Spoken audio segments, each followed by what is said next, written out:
Hi there, everybody. My name is Alexander Shelley, and I'm the Principal Associate Conductor of London's Royal Philharmonic Orchestra. It's great to welcome you here.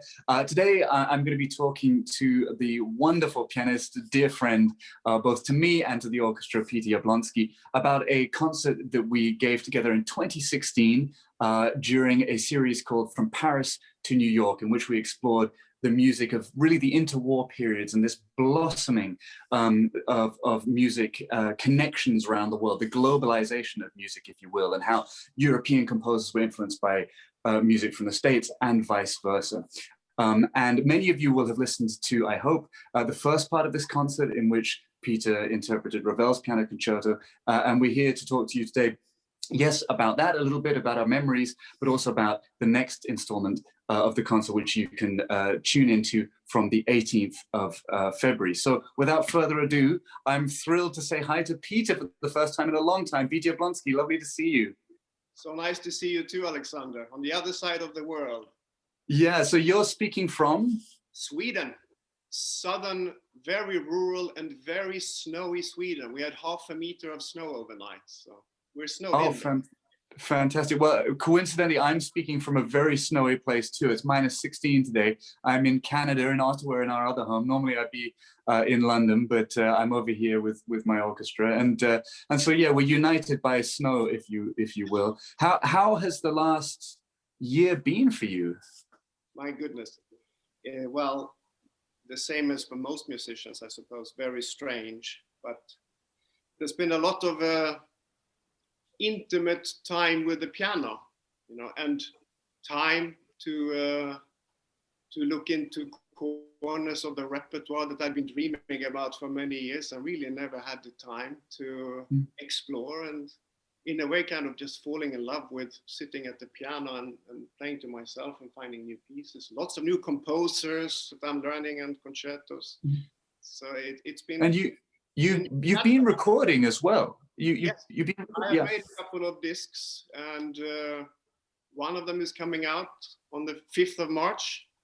A Russian composer called Alexei Stanchinsky, wonderful, a contemporary of Scriabin, and he was thought to be one of the greatest talents, and he unfortunately, tragically passed away at the age of 26 before he reached full bloom. But it's fantastic music. How have you been going about the actual recording? Have you been able to get access to recording studios? Have you been doing it from home? What? No.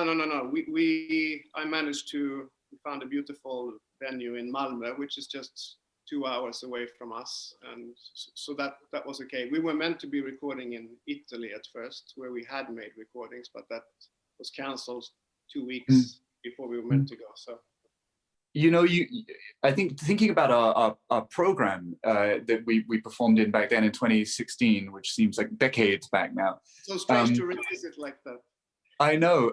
I mean, we can talk about the detail of the music and the actual pieces in a moment, but something that comes to mind from what you say is the following, that for many centuries, musicians whose names we all know well, you know, be it Beethoven or Mozart and so on and so forth, they lived lives where they were a little bit maybe more in the moment than we are used to. So, you know, there was no Netflix, there was no TV, they read books, they were in nature, this slower pace, they couldn't travel anywhere at pace. It was, you know, in carriages and stuff. We're having a little bit of an insight into that pace of life in some ways. But the time that we're looking at in this concert is interesting, I find, not only because of the ability to globalize by hearing other things, you know, it's the advent of recordings and suddenly being able to access the sounds of distant continents. But interestingly, that pace of life was really starting to change here. You know, we think about Gershwin's American in Paris. That piece kind of epitomizes the urban sound, which was suddenly in people's lives, this move from the country into the city. And actually, I think Ravel was a really urbane person who enjoyed that sort of cosmopolitan life. So it's maybe a good link that we are sitting here in a kind of more calm life right now, but in 2016 we were in the middle of that. We're moving around much less than Gershwin and Ravel did. Well, that's it. They were all over the way. So let's maybe start by talking about the program that's coming up on the 18th. You play Rhapsody in Blue to open that stream that we're going to be broadcasting. Talk about your relationship to the piece. Oh goodness. Well, I started, as you know, Alexander, with playing the drums actually. So I played and kind of jazz drums and a little bit more funky. So I was already quite deeply into the world of jazz. So Gershwin was a natural composer for me when I was younger, I suppose. But I first played the Rhapsody in public, I think in Moscow, out of all the places now I remember, in 1990. Wow. It's a while ago. So it's one of those pieces that has been with me for quite a few years. And was that with Maestro Ashkenazi? I know you had a close relationship with him musically. No, that wasn't with him. That was, I actually don't remember who was the conductor, I'm sorry. Okay. Yeah, it was at the conservatory in Moscow in 1990. Wow. It was quite an experience to play Gershwin there. So, you know, your background in jazz and in funk and your prodigious talent, by the way, anybody watching this, I always say this when we talk to one another, when I'm on stage talking about you, but anybody watching this, go and Google Peter Jablonski drums, Peter Jablonski percussion, and there's just the coolest videos from him. How old are you in those videos? I don't know, too young. 10, 12, I don't know. But playing in a club, like a master already. So you can see what he's talking about. He's prodigious talent. But I suppose it's an interesting question, where you think this piece sort of lives on the spectrum. Because on the one hand, it is a jazz piece. On the other hand, it isn't. You know, it's written for sort of classical pianists to interpret. When you listen to other interpreters, are there things that you look out for? Is that sort of rhythmic incision, that sense of pulse? Or is it the kind of more classical approach to rubato? What things do you look out for? I think it's somewhere right in the middle. I mean, he on purpose set out not to write a concerto. He didn't want to be restricted by a form. And don't forget, it was written in 1924, right? Mm-hmm. So it's basically before jazz, as we know it. I mean, people like Louis Armstrong were kind of the first really jazzes out there. It was after this. So when we speak of Gershwin as jazzy, he in a way he inspired the jazzes that came after as well. So this is very much jazz in its infancy, but there's also very much kind of band, you know, ragtime and blues in there. So jazz is just a kind of collective word for it. Yeah, and it's that period also. We played on the first program a suite from Kurt Weill's Three Penny Opera. And it's also a standard song, you know, those traditional songs then that came into the jazz repertory later, but it came from 50 years earlier. Kurt Weill with Mac the Knife, which became a classic through, you know, so many sort of genres of jazz also. And I think we see that in the Gershwin. So going back to the Ravel, I spoke in that concert about Ravel visiting the States and Gershwin meeting Ravel and so on and so forth. What sort of overlaps do you see as a pianist between your approach to Rhapsody in Blue and what you do in the Ravel piano concerto? Oh, they're very different pianistically. I mean, Ravel is maybe more refined in that way. And by the way, did you know that it was Ravel? He has a birthday when he was in New York, and he was asked by some society lady, what would you like for your birthday? He asked to meet Gershwin, and he very much wanted to hear Gershwin. So the concerto, of course, is written after Rhapsody in Blue, and I wonder if he was aware of this at all. But the Ravel concerto, of course, he set out to not write a too serious a piece. He said he wanted it to be somewhere between Mozart and Saint-Saëns, and he wanted it to be very brilliant and bright and not too profound, but entertaining, of course. and with the cadenzas and the kind of writing in the first movement. I mean, you could say it's a little bit somewhere in between Art Tatum and Chopin in a way. That's a lovely comparison. And he both worlds like that.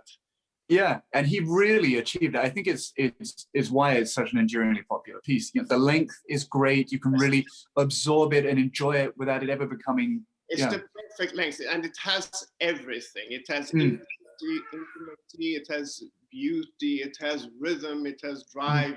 Of course, Ravel's luscious, wonderful creative orchestration. The piano writing is also very technical in a way. So and wonderful. I suppose a lot of viewers might be also interested in the question of preparation. I mean, on the one hand, if you do a recital program, you're playing a far longer amount of time than you would do by playing Rhapsody in Blue and the piano concerto. And yet there's still this question: how do you prepare psychologically, technically, for two really contrasting works on the same program? Does it feel strange for you? It's of course something that you don't get to do very often, to play two concertante works with orchestra in the same concert. But like you said, if you're used to playing recitals, then it's not too taxing. It's somehow when you get over the first 5 minutes of meeting the orchestra and the audience, and you kind of survive those decently, then you just feel like playing. And like I said, they're not too long either of them, even though they're quite the play. I mean, there's a lot to do. They're quite acrobatic on a kind of pianistic, gymnastic level. But when you get through the first 5 minutes of the Ravel and the kind of works, that you're just happy to be there, and it wasn't too taxing, I have to say. And I remember it feeling quite comfortable in a very nice, warm atmosphere on stage. Yeah. Evening. The heartbeat like kind of racing in the first movement. I think it settled in the second movement. Right. Yeah. Oh, I find it again for people watching this. For musicians watching back their own performances, it's like when you hear your own voice on an answering machine. It's just it's almost all you do is criticize every single corner of it. At least that's what I'm like. So I could only watch a few moments of the first movement, and I was like, oh no. Okay. I know. Well, I don't think that about your playing at all. But that's what happened at that moment on that day, that evening. So. Exactly, it's the beauty of live performance. The optimistic version of this is we will return to the kind of schedules we had before and be in front of audiences playing the music we love, and to perhaps use this moment to be with oneself, to learn new things, to be with family. You know, we have a young child here, and I'm trying to say to myself, this is a gift that I can be at home with him. So, you know, let's be optimistic. To try to live in the moment. Exactly. Well, listen, Peter, I can't tell you what a joy, a true joy it is to see you. I've missed you, and I've missed playing together. We were supposed to be playing together tomorrow, I think it was. In Ottawa, like now, basically. Yeah, we would be rehearsing in the parallel universe that we all are not in. We would be together now, but I can't tell you what a joy it is to see you. And it was a pleasure to also look back at that concert from 2016. And for those of you who've tuned into this little chat between us, thank you for being here. Thank you for being engaged with and supporting the wonderful Royal Philharmonic Orchestra. I hope you've been enjoying their RPO at Home series, and that this upcoming episode on the 18th of February is something special for you. Peter, if I may speak for Peter, and I are very grateful that you have taken the time to enjoy that concert. So please do enjoy it.